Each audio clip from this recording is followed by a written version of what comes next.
I got an idea, a bad idea. What if I ranked all my TBR books? Let's go!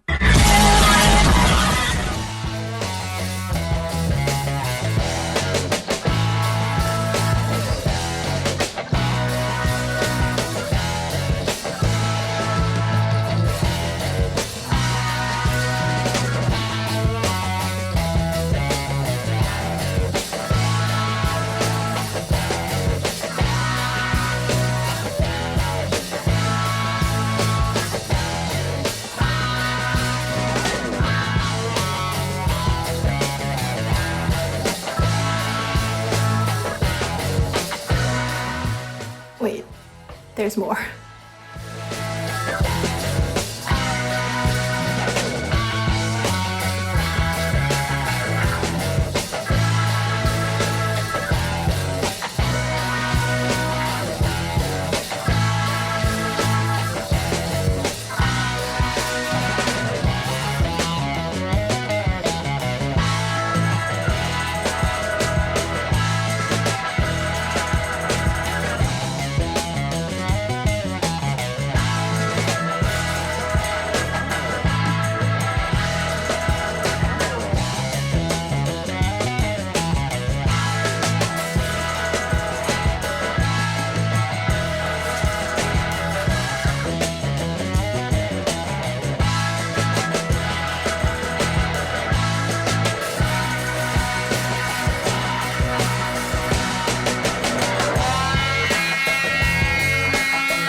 My initial plan was to rank all my TBR books, so like from the one I'm most excited to be reading to the one I'm least excited about.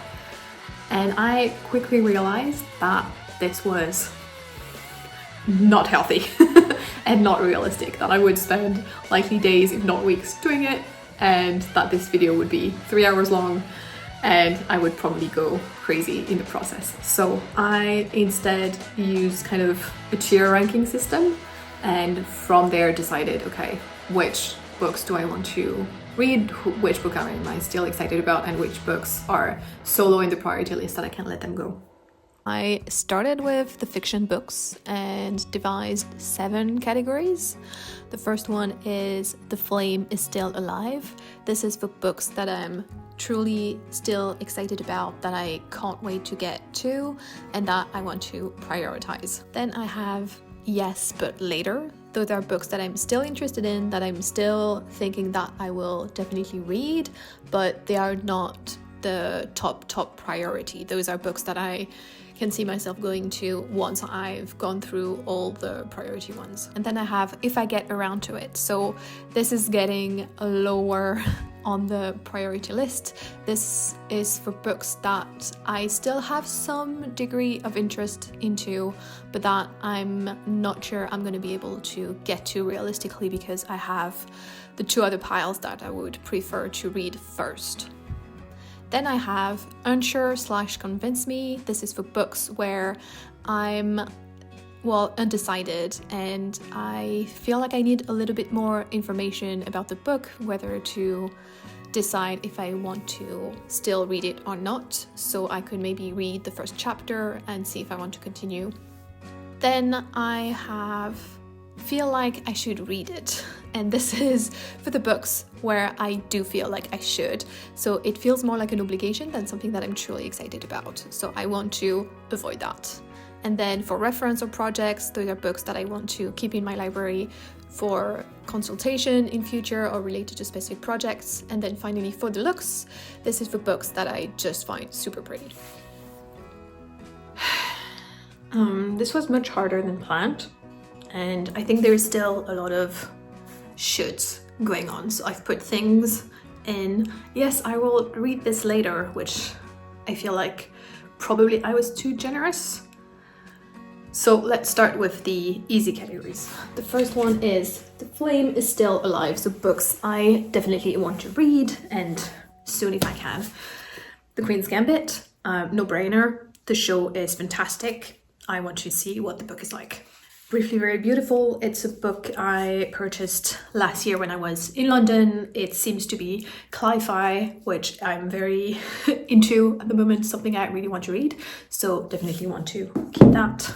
Red Clocks seems to be a dystopia where contraceptive rights are very much put in question and controlled by men or the government, and not really, the women don't really have the freedom over it. Seems very Handmaid's Tale kinda dystopia, and seems very irrelevant to what we're living at the moment. So very curious to read this.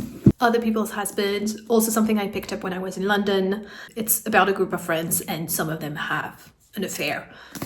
Sounds so intriguing. I love the drama of it, and I'm really curious for like a character study and analysis of the relationships between those friends. So definitely want to read. The Binding, fantasy about books compared to Philip Pullman. Definitely want to read this. This is a French novel about the Harry Potter casting and what happened to the boy who was in the race to be Harry Potter, but in the end didn't get the role. Sounds quite fun and intriguing, so want to read that. Learning to Talk to Plants is about a woman who lost her husband right after he told her that he was leaving her for another woman. And so she's coming to grips with her feelings, her grief, and slowly coming back to life. Curious to read this as well. Bird Cottage, I'm not sure if it's biography or novel, but it's about this woman who left her life in the city, went to a cottage in nature and started studying the birds that she was seeing. Sounds like a lovely piece of nature writing, so adding it to the pile. This is another French novel about a community of women and how they have to protect one of their own. If I Had Your Face, about beauty standards in Korea. Sounds fantastic as well. I've heard really good things about this one. Les Yeux de Mona is a French novel about kind of understanding art. So it's less about the plot of the book and more about what you're learning about the different artworks that are described in this book. I'm quite curious to read this and educate myself about the topic. Next, this is a translation from the Swedish, and this is from a Canadian author. Maybe it was, I'm not sure, but they are both about the climate crisis in a way, and climate activism. Really curious to read these. And then this is Dragon Fruit. This is a fantasy novel that was quite popular last year, and I'm still very intrigued and wanting to read it. The next very easy category is for reference or projects, and I only have 3 books in that category, and they are all 3 books of fairy tales. One from a region in France near where I live, another one about Venetian folktales, and then Angela Carter's fairy tales.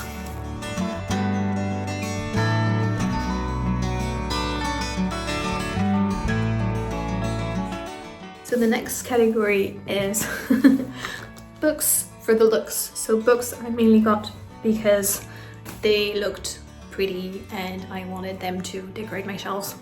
Let's see what we get.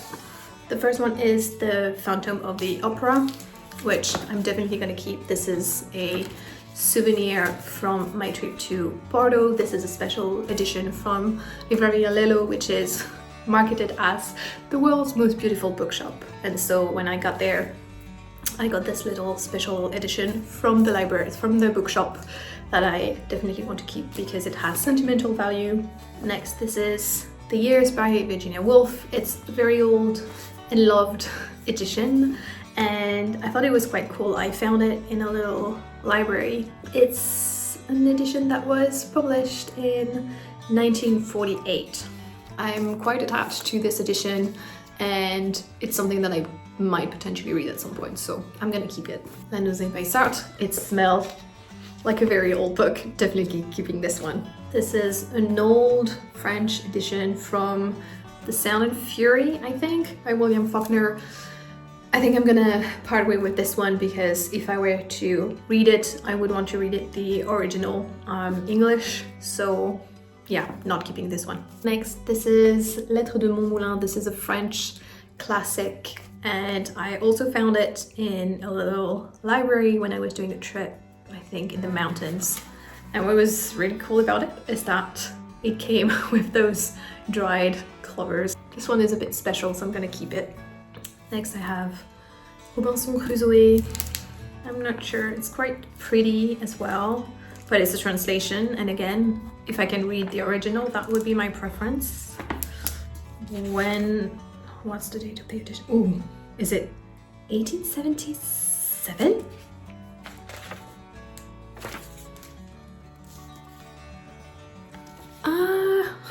Okay, might keep it. Seems pretty old, like the oldest book I have. Okay, yeah, I might keep this one.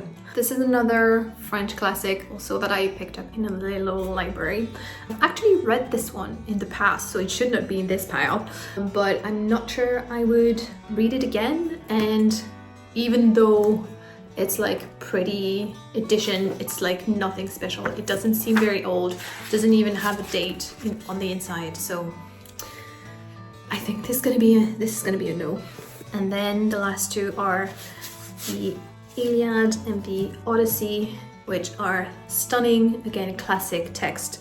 I'd be happy to keep them at hand in case I want to check the text for references or for inspiration. Okay, I feel like this video will be 2 hours long if I try to go through every book. I'm gonna do my little thing and decide which ones I want to keep, which ones I want to let go of, and I will update you if there is anything significant or worth mentioning. I think I'm done with the fiction. I've talked about a bunch of these already, so not many more comments. Those two I really want to read because those are some of my mom's favorites, so I'm quite curious to read them. And then this one I'm very intimidated by. It's House of Leaves. It feels a little bit like a should read, which I'm trying to avoid and get rid of from my library. But I've heard so many things about this. It's quite unique apparently in the way it's structured and all of that, so I'm curious to have a go and see for myself what I think. This one, my husband gave it to me for New Year's when we do the Christmas book flood thing that we borrowed from an Icelandic tradition, and I'm really excited to read it. And this whole corner here are books that I'm unsure about, so I kind of want to read them, but at the same time I feel a sense of obligation, or I've had them for a very long time, never picked them up, or I'm curious but not really totally convinced, so I'm keeping them. I will give them a shot, but I'll probably be a little bit harsher and have a higher or lower DNF threshold. So we will see how those go. So in the end, I'm letting go of 19 fiction books. And again, I haven't read those, so I can't say if they're good or not. The reason I'm letting go of them is that I already have so many on my TBR, and I realistically won't get to those until years and years before I get to all the other books that I'd rather read. Those are books that I've come to the conclusion that I'm not really drawn to, or they're so far down the priority list that it's unlikely that I will ever get to them. And so those include The Mothers by Brit Bennett, Queenie by Candice Carty-Williams. I've heard really good things about this one, but the summary is just not grabbing me. I'm not feeling compelled to read it, so I'm letting it go. This is a translation from a Hindi novel, a little novel about witches in the area, which I can probably find at my local library if I ever decide to pick it up. A translation from a Indian novel, which I would again likely prefer to read in the original language if I ever pick this up. This one was very much a should read. I feel like my fantasy self, who has infinite time, would read this and educate herself on this topic. It's about the difficulties that farmers are living through in France, and so it's something I'm curious about, but I honestly don't think that I will read this anytime soon. This one is a book that my mother gave me because she enjoyed it, but I am not really feeling compelled to read it, so I'm gonna let it go. Very much another should feeling with this book, and I'm trying to get rid of that. I want to read books that I'm interested in and not feeling obligated, because also I'm the only one putting that kind of pressure on myself, and I don't need that right now. Two books that I got because they were old, smelly, pretty editions, but it's unlikely that I will read them. I actually already read this one, and I don't think I will reread it, and this one I would prefer to read the original English version if I ever pick it up. Another novel that I would be interested in reading, but it's so far down the list of priorities that it doesn't make sense for me to keep it right now. This is a translation from the Japanese. I gave this a try a couple of years ago and never finished it, and told myself that I would pick it up again, which I never did, so letting it go. I bought this because I enjoyed books from this author in the past, but it's a collection of 3 short stories, which is not really my thing, and the summary at the back just doesn't entice me in any way, so letting this go. Another short story collection from an author that I've enjoyed reading from in the past, but I'm really not compelled to pick it up, so this one is a unhaul as well. This one was gifted to me a while back, so it's not one that I chose, and the blurb just does not entice me. I'm not compelled to pick it up, so letting it go. And then finally I have this collection from Robin Hobb, which I got for free when someone I knew was moving away and giving away books. I was excited when I got it, but I read The Assassin's Apprentice in February, and it was not really for me. I was quite bored. I think the writing was fine, but I was just not excited about it. And from what I've heard about the rest of the series, I don't think this is for me. And so I got those books at the time without having read anything from Robin Hobb, and she's such a big name in the fantasy world that I was like feeling like I needed to read something from her, and now I did, and I didn't enjoy it that much. So it's bringing this series way back down the priority pile. Yeah, not for me, letting it go. Moving on to the non-fiction books, I also have 7 categories, some of which are similar to the fiction ones. So for references or projects, as well as feel like I should read it, and for the looks. Those 3 categories are the same as for the fiction ones. Then I switch things a little bit because I felt that for fiction, the 3 kind of middle categories didn't work super well, and I had a bit of a hard time deciding into which one to put some things. So for this one, I have Feed It to My Brain. This is the Flame is Still Alive version for nonfiction. It's a book that I want to ingrain in my brain. I'm so excited to learn from it and get the information. Then we have Not Top Tier but Serious Contender. Those are books that, again, I'm still excited to read. I still want to get to at some point, but they're just not the top priority. Then I have What Do I Do With You? Read It or Lose It. those are the books I'm a bit uncertain about.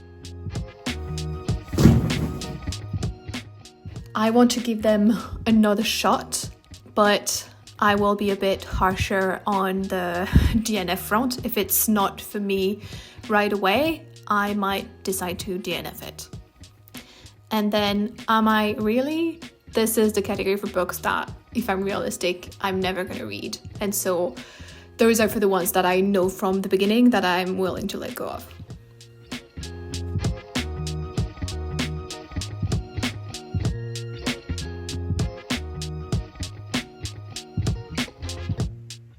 This is so tough. I also feel like non-fiction feels quite different. I have a much bigger pile on for reference and projects. Like a lot of my writing books I've put in there because they might not be, again, something that I pick up to read from start to finish all at once, or that I'm like super excited to read just right now, but I want to have them, I want to get to them, but it's gonna take a while and I'm fine with that. I also have books in there that are kind of research for writing projects or things that I'm interested in to write about potentially, or future work as well. And then I have also a bigger pile of stuff I feel like I should read. And for fiction, I was like, I don't want books that I feel like I should read. I want to minimize that as much as possible because this is supposed to be enjoyment. For non-fiction, it's a bit different, especially I have like a couple of books on race and topics like that. And I think it's important to educate ourselves on those topics. And it might not be the book that I'm the most excited to pick up, but I feel it's important that I do. So this one is going to be an interesting category. But yeah, non-fiction is tough, but also I had twice as much non-fiction as I had fiction. And non-fiction I read much slower as well. It would probably take 4 times the amount of time to read all my non-fiction compared to my fiction. So I should be even more ruthless about non-fiction, but somehow it feels harder as well because I think there is more of a fantasy self aspect tied to it, of just like the perfect version of me would read this book, would have read this book, would have this knowledge. And I think fiction, it's easier because I can see the entertainment value. Like, do I want to read this? Am I excited about this? I do have that with nonfiction. There are some nonfictions that I'm just like, yes, I want to read this. That sounds super interesting. And there are other books I'm just like, I feel like I should read this. I feel this would be good for me. I think this would have an interest. And the reality is that I can't read them all. So I have to make prioritizations. That's what I'm doing. That's the whole purpose of this video. But like, get clarity and be honest with myself about what I'm keeping. And I'm also putting nets in place, like this whole section that I said, like, I need to try it and see if I'm ready to, like, if I enjoyed it or not. Probably, most likely, I should let those books go, because if they're there, it means that they're not stuff that I'm excited to pick up right away. But I'm not ready to let them go. So here they are. And I think there's probably going to be a lot of that with nonfiction. But I need to be strong. I need to make the hard choices. I have limited time. And those are only the books that I own today. And there will be more books published tomorrow that I will be excited about. There will be more books that I will want to borrow from the library. There will be more books that I want to listen to on my audiobook app. Those are only the physical books that I own today. And some of them have been on my TBR for years, like probably 10 years, if not more. Surely some are on my TBR for longer. And so at some point, I'm also a different person now than I was when I purchased those books. And if 10 years later, I still haven't read them, what is the likelihood that I will read them in the next 10 years? I also have to take into account that I need to do the same whole declutter selection thing with all the books that are left at my parents' house And there are quite a bunch of those, and I know quite a bunch that I want to keep as well. So there will be more books. There always will be more books. But there is fewer. There is less and less time. Fewer and fewer time? Less and less time, I think. Anyway, there will always be books. There won't always be time. So I need to make decisions and say goodbye to some of those books. I have found so many bookmarks.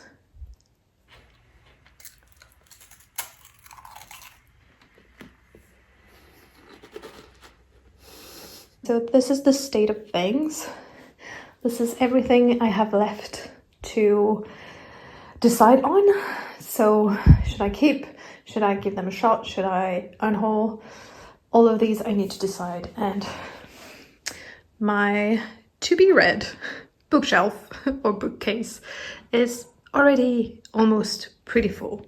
I have a tiny bit of space here, and I could move this section somewhere else because those are my own books. So I could dedicate the whole bookshelf to things to be read. So I could gain a little bit more space. This is what I'm parting ways with so far. And I have a writing workshop in like 3 minutes. So likely not gonna finish tonight. But I made good progress, and I might still go through the books on my own after my workshop and give you the final update tomorrow.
I finished the non-fiction piles yesterday, and so we have our final result.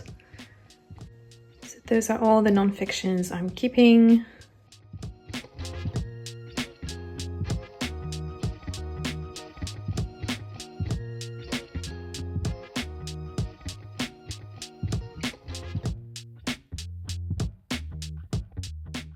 Those are mainly all my books about writing, translation, and language, with a few like critical thinking books at the end and some interesting essays. Then I have some books that are for research and projects. And then this whole batch are the kind of unsure ones, the ones that I'm less excited about but still was not able to part way with yet. So I'm giving myself more time to either go through them or get rid of them. So with those read it or lose it books, I think I should put a timeline on it, but also it needs to be realistic. So I think somehow a year feels short, but again, if I have no intention of picking those books up, then I should let them go. So maybe fiction, I can try to give myself like a year. And then the non-fiction ones, though, I go slower and I have more of them. So maybe 2 years, which is still very generous. But yeah, read it or lose it. I need to get moving with those books. And this is the unhaul piles. Quickly going through them, this is a short book about writing that I'm not that interested in. Something I got as a Christmas gift. I didn't ask for this, not really interested in reading it. I'm quite familiar with Cal Newport's work. I read some other books from him, and looking at the table of content, I don't think I would learn that much from it that I haven't already heard in his podcast or read in his newsletter. Something I picked up in a little library a while ago, influenced by someone on YouTube, but I don't think I'm going to get to it. Those two books about dog and animals intelligence in general, I have other books on those topics, so I decided to keep only one on each because I already haven't read any of them, so at least I still have one, but I'm probably not going to read all of them.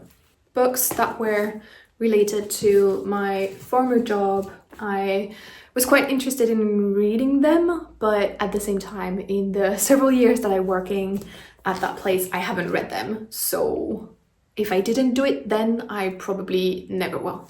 A non-fiction book that I bought back when I was in Sweden, and I don't know, I kind of lost interest. This one I saw displayed at my library, so I know I can always go back to it from there if I ever want to read it, but it's been on my shelves for many years. It's a book about wasting less resources, food, consuming better, all of that, but kind of looking at some of it, it felt a little bit basic and recommending things that are a bit of a myth, like don't really make any difference. So I'm not super convinced about the quality of it either. Another book about writing that I had started, and I think I read 1/3, if not half of it, and never got the urge to pick it back up again and go back to it. So I think it's time to let it go. Some French memoirs that I think could be interesting, but considering everything else I have on my shelves, those are definitely not a priority. I kept this one for years thinking that I might use it one day as research for one of my fantasy books. Still not happening. I have quite a few ideas of books that I want to write in the pipeline, and none of them are relevant to this. So probably not worth the shelf space that it's using. A book about neurodivergence. I read the first one and found it quite basic and didn't really enjoy it, so I'm not super keen on picking up the second one. I think I mentioned this book in a previous video tag about what book on your shelf will you never pick up, and I think that's the one I picked. It bugs me because it's a beautiful edition of a classic text. Skimming through it, I think the language is quite difficult for me in English, not really exciting, so if I ever need to pick it up for research for a writing project, I might probably choose a French translation. Another couple of books that I would be interested in reading, but again, considering the whole pile that I have, those are quite low on the priority list, so I think it's time to let them go as well. Another book about simple living. It's a collection of interviews and it's quite old now. It's been on my shelves for years and years and years, and I've never had the urge to pick it up. So again, gonna give that away and hopefully someone else will find interest in it. This thick boy is like the 2 volumes of George Sand's autobiography. She was a French writer and I might be interested in reading that at some point, but I don't see myself picking it up anytime soon, and if I ever change my mind and want to get to it, I'm pretty sure I could find that easily at the library. Another book about animal intelligence. Again, I have quite a few of those on my shelf, so I decided to keep my top ones, and if/when I finally get to those, I might consider going back to other ones, but that seems unlikely. This is a professional development book. With the whole burnout thing, I'm now less keen to spend some of my private leisure time reading books for work. I still kept a few ones that I'm particularly interested in, but this one didn't make the top of the list, so I'm letting it go. 2 practical guides about hiking. I think those are very much the embodiment of the fantasy self, because I love the idea in my head of going hiking with my husband, doing some trails and all of that. And the reality is that we very rarely do so. If we do it, it's like a one-day thing max. And it's been years that we've been floating the idea of just like mentioning it, and it's just like never happens. So at this point, I think I just need to come to terms with the idea that's not really us, that's not really who we are. And so I don't need those books on my shelves reminding me of things that feel slightly painful, but that I have to accept. Another professional development book that I decided to let go of. Those 3 books about sophrology were from a project I had to write a book on the topic with my mum. We found a publisher for it, and in the end decided not to go for it because the contract terms were not good and they were not willing to budge. So we parked this, and now I don't really have the motivation to do it. So I think I can let those books go. Another books that in theory I would be interested in reading, because I'm always interested in how the brain works. That's why I launched November. But realistically, I have so many books on my shelves that this one is again not a priority. It's quite low on the list. So I'm gonna let it go and make room for things I'm more excited about. I think this is a memoir from a French author about his getting into writing and making a living out of it. It's been on my shelf for over 10 years at this point, and I'm not really drawn to it anymore. I haven't read anything from this author. I'm not really excited about reading from him, so time to let it go as well. And then finally, this is from the author of Dreaming in Hindi, which is a memoir from Kathleen Russell-Witch, who spent a year in India learning Hindi. And I love that book, so I picked up her other memoir, which is about her experience with cancer. And the thing is that since then, she sadly passed away from her cancer. And so I feel like this would be really sad to read, knowing what happened next. And I think it would be tough on my mental health. I'm not willing to put myself through that, especially since I really wanted to translate her other book, Dreaming in Hindi. So yeah, I think this one would be a painful one, and I'm gonna spare myself the suffering. There have been quite a few books where I'm happy to let them go because I'm thinking, oh, I could easily find that at the library. And I quite like this idea of storing books at the library. I think it's Gretchen Rubin who has this idea of store it at the store so that you don't clutter your home with things that you can easily get at the store if you need them, when you need them. And so I like this idea of storing books at the library because I don't need to own every single book I'm interested in reading.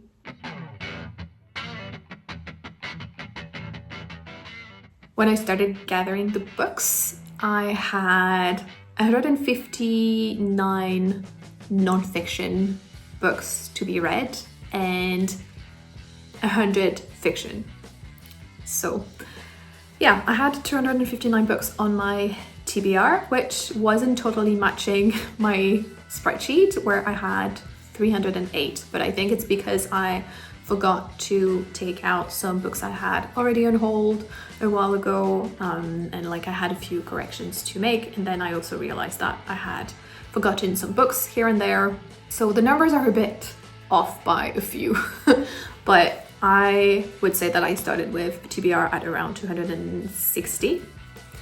And after this excruciating exercise, I ended up unhauling 19 fiction books and 33 non-fiction, so a total of 52 books, which is huge considering how many books I read in a year, around 70 I would say, but 70 including audiobooks, ebooks and library loans as well.